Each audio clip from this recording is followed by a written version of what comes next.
It is very nice to see three folks that I had the great pleasure of working with when I was in the previous administration. We are delighted, Superintendent, that you are able to be with us today, and I'm glad you brought along my two friends here. It's good to see them as well, Pat Ainsworth and Deb Sigmund. Before we proceed, I'm going to turn it over to the Chancellor. Well, we're thrilled to have a discussion of Common Core standards and anything else that the superintendent wants to talk to us about. Of course, I don't call him superintendent, I call him Tom, because Tom and I served in the legislature together for 12 years, and we joined hands on a lot of wonderful projects. In fact, Tom sat right behind me in the Senate, and so we had a lot of nice exchanges, occasional humorous remark or two, and we had a good time. Tom's a consummate gentleman.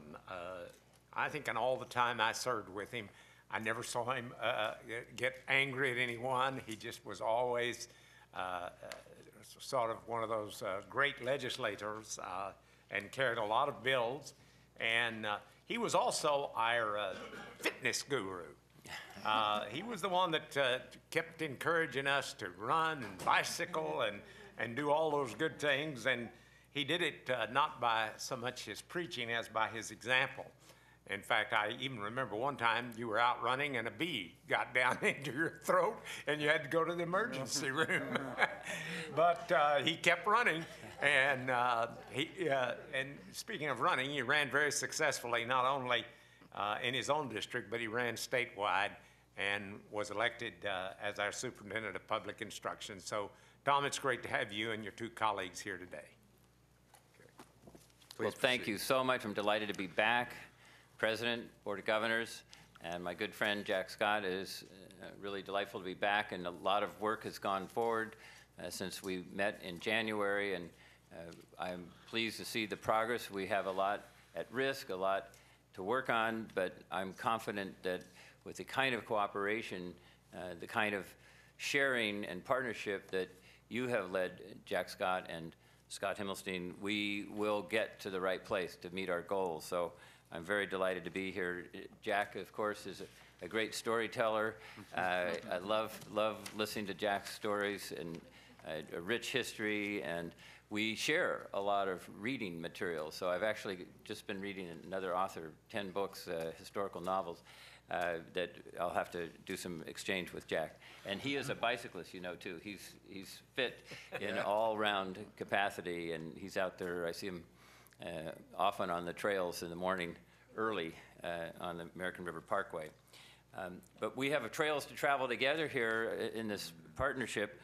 Really pleased to be here, and was asked to address two key issues, speaking to how we can build an even more seamless transition between K-12 and our community college. So how do we articulate more what we're doing together to prepare students for career and college? We were just talking with Member McDougall about that keen emphasis that is now embedded in the new national standards for K-12 schools, and which you're embracing. I understood you've just had a good and robust discussion. Commend the efforts of this board and your team to look at the issues of student success and how we can have more college and career readiness coming from our schools.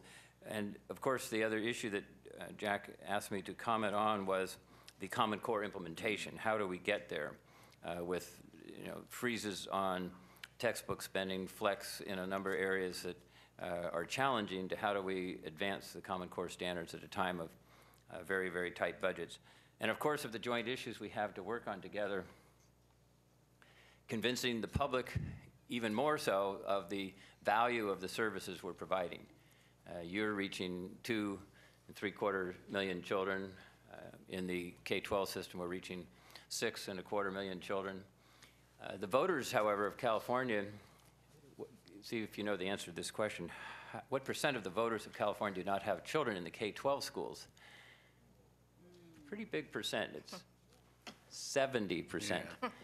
So they don't know the cuts that have occurred. They are not aware of some of the overcrowding, the lack of new digital material or computers to read the digital material or have the exciting, engaging kind of use of technology that I know our students appreciate when they have the chance to do it. So we have a daunting challenge, I think, at all levels, reaching to the voters and sharing with them the great successes that are occurring despite budget cuts, the progress that's being made, and convincing them that it is the right thing to do to invest in this great community college system, one of the greatest systems anywhere in the country or the world that we have here in California, and to invest in our K-12 schools.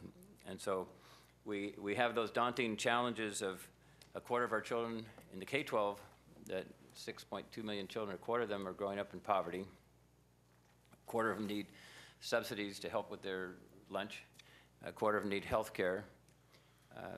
And by the way, those needing health care and those needing the lunch assistance jumped by 500,000 students. So 1.5 million students do not have health care. That jumped because of the recession and the budget cutbacks of recent years. 1 in 5 of our K-12 students grow up in homes where the parents don't have a high school degree. 1 in 4 of our students grow up in an English learner household.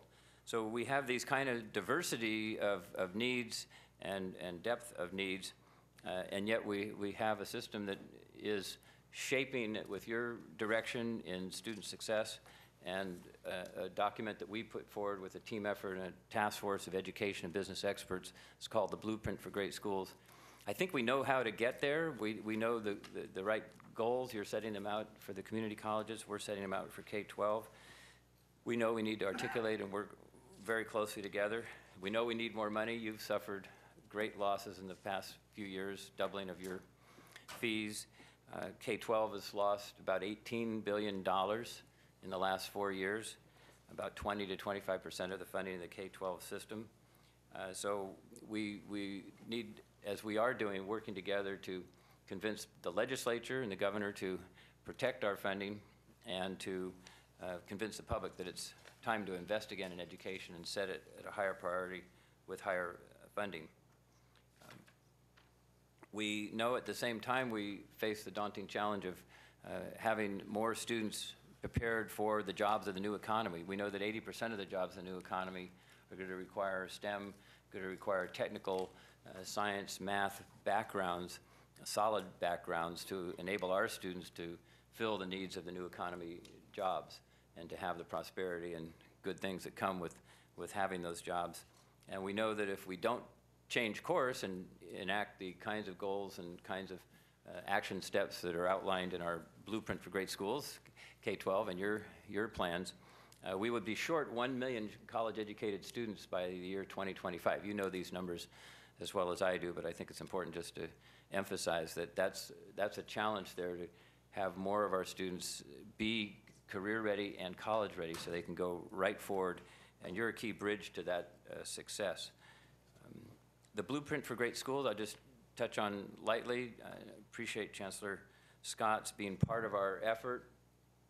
We talk a lot about 21st century learning, moving more to problem solving, critical thinking, teamwork, good communication skills, good research skills, good in-depth, high-quality use of our technology to enable our students to learn less of the sage on the stage, disseminating facts out and taking multiple choice tests to see if you memorized a lot of facts, but more of that kind of critical thinking. And of course, we're making some major initiatives on STEM education. We had one STEM summit just recently at UC Davis. We're planning another major summit to assess where we are and to do some pilot programs to how to build a greater capacity for science, mathematics, and technical education courses, and how do we have a renaissance, basically, of the sciences in our schools that will prepare young people for your college courses and then on to higher education for those ready and wanting to go that direction. We also, in the Blueprint, call for specific steps, and Jack's hand here is seen, but it was the consensus of the business leaders and education leaders that we needed to take specific steps for encouraging the work of K-12 with those of higher education, aligning assessments not just for K-12 accountability, but also for college admission and placement. And so I'll have Pat Ainsworth and Deb Sigmund talk a little bit more about that. Designing and implementing a K-20 data system, data warehouse to link CalPADS with databases from the community colleges to track student degree completion and workforce success. And then, of course, Deb will be delving into more specifically the Common Core standards implementation process. Again, I wanted to commend your efforts with the report you have. We're looking forward to commenting and interacting with you further on that. There are two ideas for consideration that I wanted to share. First is removing regulatory and fiscal barriers to dual enrollment. We've talked about this before. Yes. I've had individual conversations with many of you as Board of Governor members. We think this is great. I know a number of schools in California are moving to have students be able, as they would complete all their high school requirements in their junior year, their senior year, they could take additional courses at community college, be on their way to their AA, get the important lower division work accomplished. It's a great idea for students to be able to move along more quickly and for their families to have, instead of a 5-year college bill and 5-year college duration, something much shorter. So I would, again, want to work with you, President Scott, and with Chancellor Jack to accomplish that goal. The second area is working to strengthen and improve the alignment of career technical education programs. The partnership academies that we have worked on have been very successful. The graduation rate is extremely high. The dropout rate is extremely low. A lot of that work comes from a bill that Senator Jack Scott did, Senate Bill 70, which said, let's talk to our employers. Let's find out what their needs are. Let's re-gear our systems. And community colleges, I know as an adjunct faculty member at Community College, Los Medanos College, and I know just from watching your track record, you're very nimble and you're very able to design courses and work with business to be responsive, and that is indeed what we need. The Partnership Academies funding is somewhat threatened right now. We have 500 wonderful programs in place where businesses provide internships and provide expert personnel to come to schools to help teach and help excite students about the real world opportunities out there. But 200 of those Partnership Academies are due to sunset due to budget constraints at the end of this year. And we're hoping, of course, that we'll continue to have the funding for the Green Academies, the Green Partnership Academies that Senator Steinberg pioneered. So working together, we're going to be able to address these issues. I would like Pat to talk a little bit more about the career technical education and other seamless areas where we can work together. The round table, we've reinstituted some of the meetings and appreciate Jack Scott being there and Eric Skinner being there. We are working on both the finances, how to get the fair share of the budget we need and how to grow that fair share by going to the voters. And we are looking at the idea, I propose that we have a joint presentation to the legislature of the Chancellor of the Community College, of President Udoff, of Chancellor Reed, of myself, to give a report in joint session of the Assembly and Senate as to the good work we're doing and the challenges we see and the need for help that we see. And so that hopefully will be coming up early in the new year. I want to talk to you more about that. But Pat, at this time, I'd like to turn it over to Pat Ainsworth, who is Division Director of a lot of these areas that we've been talking about. Well, thank you very much, Tom. Let me just say a few things. The whole issue of this seamless transition, that's been talked about for probably 10 years. And I would submit that parents and the public expect that we have seamless transitions. But we still haven't gotten there in terms of how do we make sure a student has a pathway, a program of study that moves from one system to the other. And that's extremely complex because we live in two different worlds and two different cultures and all different needs out there for students. So there are some things I think we need to do together, and this has implications for our funding. And the first is we need to have good student plans. When students have good plans coming out of high school, when they have a sense of what their career goal is and what steps it's going to take, they're more likely to get to the end point. And so we actually are working on that on our side, and we've been working together with community colleges on this. I mean, the work with the Academic Senate on articulation of courses is really good work. We need to make sure that those are implemented locally. And that's a big challenge for us. In terms of funding, we have some collaboratives out there between K-12 and community colleges. We need to say, how well are they doing at making sure that there are programs of study that have been created jointly between K-12 and community college faculty, both academic and career, that lead students to higher outcomes. I think in the terms of the funding, SB 70, of course, will be due to expire pretty soon. We're both challenged to work together on how do we keep that funding going, because it really has created a lifeline for career technical education in both segments. But also our Carl Perkins funding, our federal funding. We've been cut about 15% at the federal level. Our National Association of State Directors is taking a very aggressive stance on this.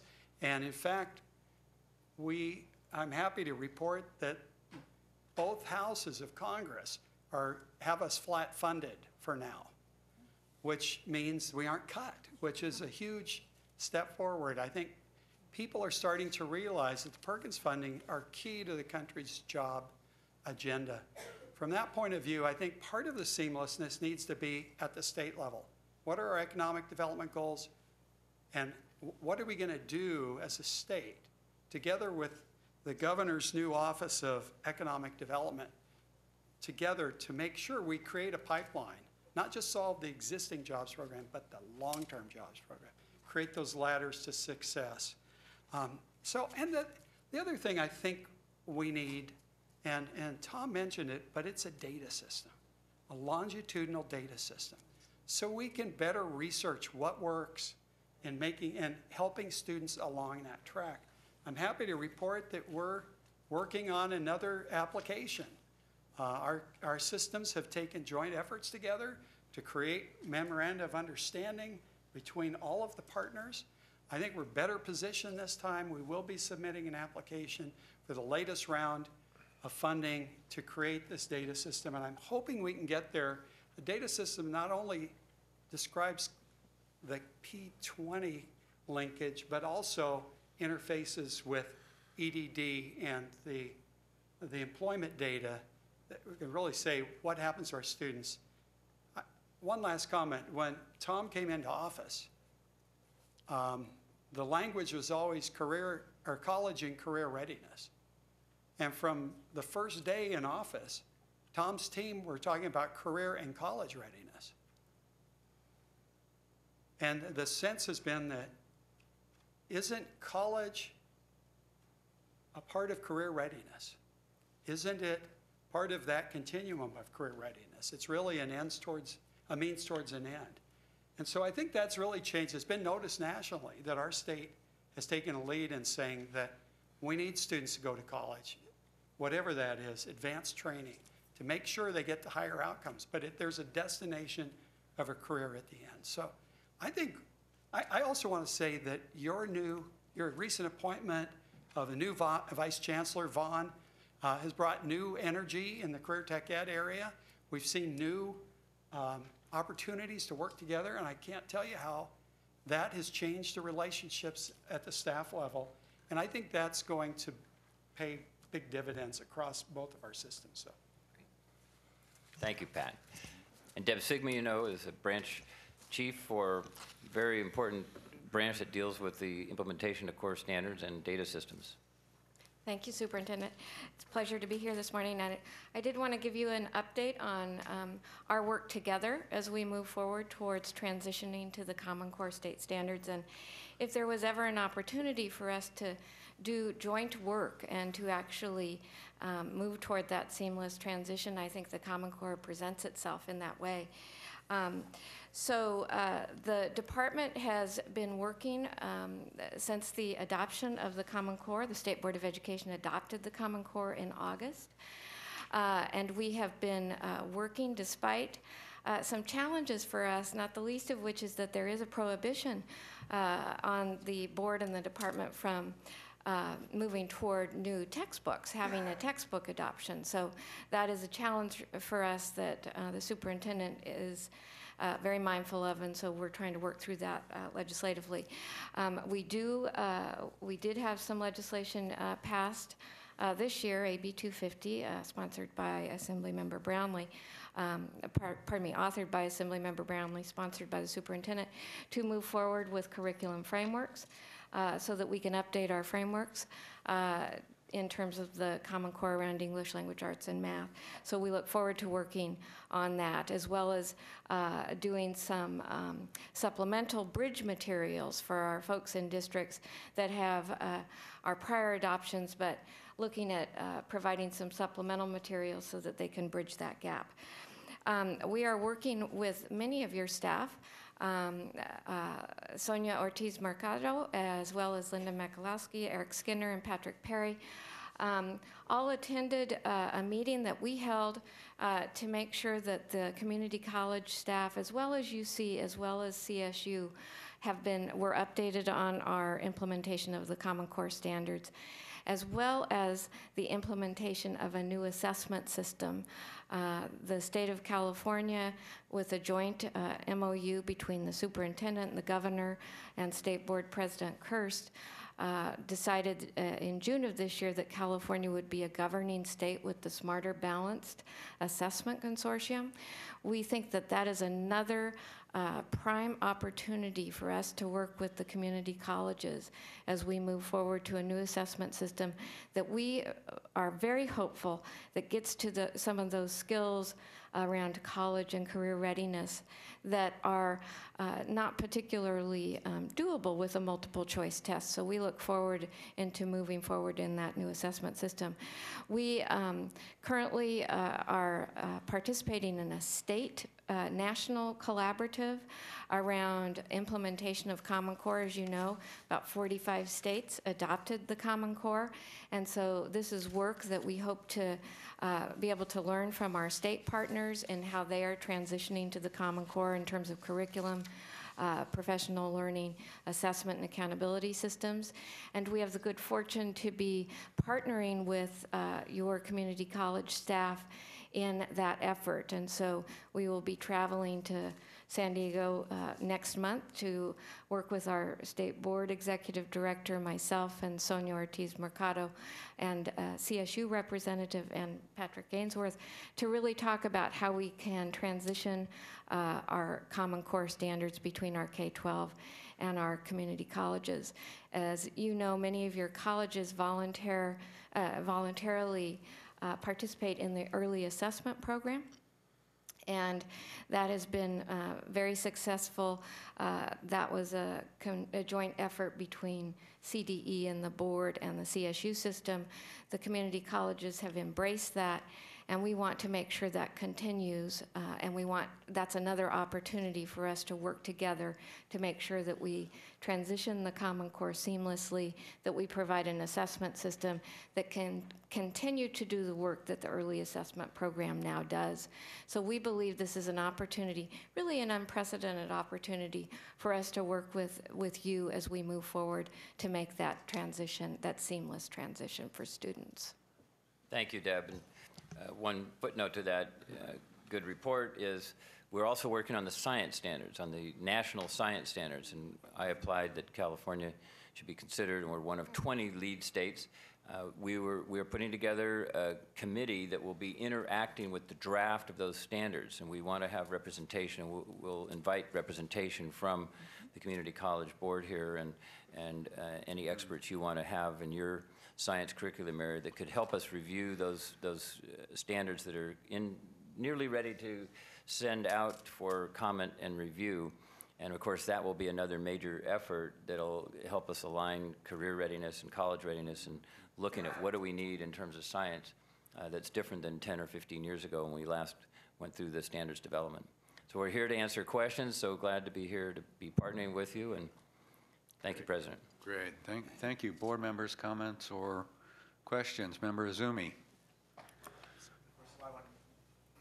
First of all, I want to thank Superintendent and his team, for coming here. I know that I've had the pleasure of working with, you know, the superintendent and the department, and also especially with Patrick Ainsworth on our joint committee on career and technical education. So, you know, it's been a great pleasure to work with your team, Superintendent. Great. And so thank you for taking the time to come with us and talk to us and talk about these important issues. I just wanted to ask a real quick question. It's probably more directed to Deb, I think, about the Common Core. I think I had read someplace that I think it was EdSource had said that the implementation costs of Common Core in California was somewhere around 1.6 billion or something like that. Is that a figure that I think included professional retraining and that sort of thing? Is that a ballpark figure? Well, I can't comment on an actual figure. I don't know that we have looked at that. I mean, there would be costs, obviously, but we believe that obviously the purchase of materials would be a cost to the locals. The assessment system, we believe that there's an increased cost because of the technology aspect of it. Both of the assessment consortia were required to have technology platforms in order to deliver the assessment. So that's a possible cost as well.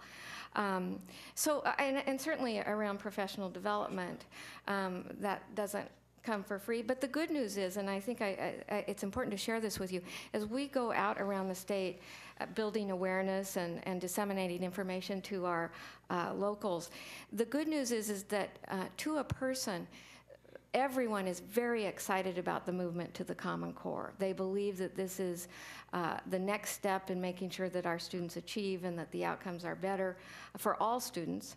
And so there is a willingness, I would say, to try to get PD out there that perhaps is viewed in a different way. So we're looking at developing modules. 250 charges us to go forward and do that. And we're working with our partners across the state to be able to think about what are the delivery modes that would be most usable for you. So developing those modules so that they could be delivered. So we're very mindful of trying to keep that cost down, recognizing the fiscal barriers that we all face. Thank you very much.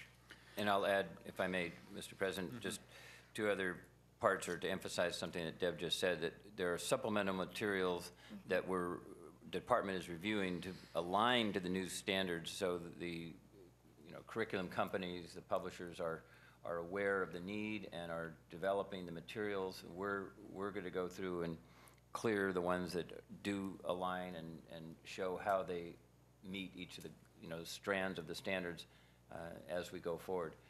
The other big thing that we're doing as part of being with Smarter Balance, Deb mentioned this, the new national assessment system, is we're going to be doing an inventory of what our technology capacity is in our schools. And I think the price tag is significant. We're going to wait to cost it out. But I believe one of the biggest game changers we have, and you already require your students to come with an internet connecting device of some kind to your campuses and to be able to do a lot of communication and learning digitally, but the need to get computers to every student in every class, to have computers available after school hours, as we are pressed with larger class sizes, shorter school years, the computer access to information is amazing. So we have an initiative we're calling No Child Left Offline. It's one of our initiatives here to get to that place. So whether it's $500 million or $1 billion, whatever the cost is, we need to get there. We need to figure it out. And that's going to be one of the ways we'll be able to implement the new curriculum. Instead of textbooks the day they're issued being 5 years out of date and not be able to be changed, the digital offers, again, such a nimble way of updating and keeping current. Chancellor Scott, followed by Member Baca. Well, thanks for updating us. We're very excited about what you're doing. In fact, I'll tell you, our Student Success Task Force, we've just come out with 22 recommendations. And the very first recommendation is a closer alignment between high school teachers and community college teachers. We know sometimes there's been a slight disconnect, and so we realize that by indicating the community college teachers, indicating a little bit of what they expect when the students get there, and the high school teachers in turn sharing with community college people something of their challenges and so forth, we're going to do everything we can to bring the two systems closer together. I'm going to ask Tom a question because it's one that he and I are on the same page, and that is, how much closer are we to a longitudinal data system? And is there any way in which we can be helpful to you? Because you and I both recognize that to have that kind of information would help all of your teachers and would certainly assist our teachers as well. Absolutely, and we are in total agreement on the need for that. And the good news is we have worked with the contractor who is implementing the CalPAD system, IBM. We're still working through to make sure every day, every week that we're meeting the targets and goals for implementing that. We believe that we now have a much more effective system. For instance, the measurement of dropout rates and graduation rates was much more accurate this year, the first time we really had more reliable numbers in that regard. And so it's hugely diagnostic, hugely helpful to point us as to where our efforts, K-12, where your efforts, community college, are going to help students. We, had some concern that Governor Brown expressed. He did sign the funding for the continuation of the CalPADS system. I think we have some issues to continue to work out with the administration on a combination of what the state is to be used for and privacy issues, but I believe we can work those out. I certainly am with you in saying we need to have it all the way through to, past degree, past AA, past Bachelor of Arts, Bachelor of Science degrees. I could ask Deb or Pat if you want to comment in any more detail to the Chancellor's request. Just to say, that to confirm, CalPADS is up and running, and we are using it. We reported, as the superintendent said, dropout with using CalPAD, so we're very happy about that. There's additional work to be done, especially around P20, and our folks are working with your folks to ensure that happens. The grant, the I3 grant that we're applying for, hopefully that will provide us some money to move forward as well. So. Well, we'll join forces with you in either talking to the governor's office or talking to any legislators, because we are marching shoulder to shoulder with you on this issue. We recognize how valuable it'll be to K through 12, but it'll also be extremely valuable to community colleges. We need to work together. We need your help, and I think it also will impress those reviewing grant applications that we are working together, and that makes a big difference. Okay. Member Baca, I know the superintendent's got to leave fairly quickly. All right, so- well, very quick question. Superintendent, thanks to the three of you for being here.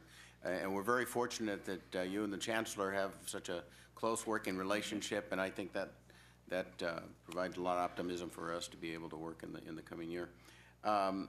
Just very quickly, you mentioned 70% of the state. Is that the adult population, or were you referring to voters? Just the voters. If you look at Okay. the people who actually come out and vote, Yeah. 70% don't have children in our K-12 schools. I'm trying to get a comparable number, by the way, for our 2.75 million community college, how many parents that connects us to, or how many voters that connects us to.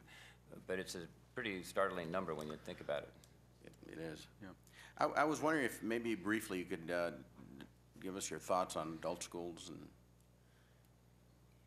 Wow, we're leave it at that. in a world of hurt there in terms of the, flex resulted in the dismantling of a lot of excellent programs that for many years provided skills to, basic skills on technology, basic skills and learning the English language, being able to be, ready for work.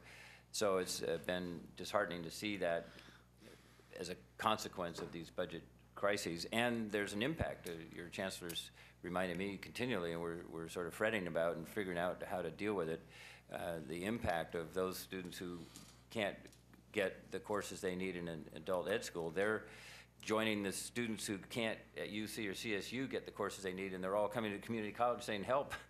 And, it's a big additional need that's been developed by the shrinkage of those adult ed courses. So it's a serious issue that we are going to continue to work with you to address, and remind the legislature and the governor that there are hundreds of thousands of students in districts like Los Angeles that are adult education students that need the continuation of those services. Okay. Thank you all very much for coming. I will take the last word, though. Yes, please.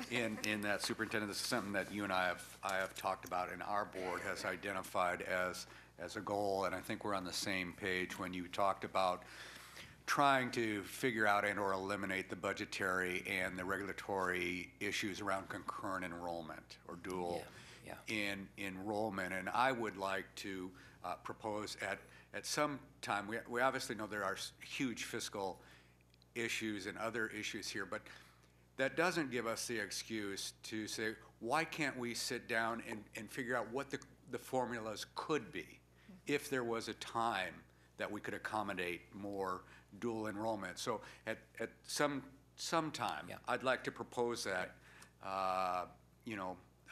with you, that we take a look at that.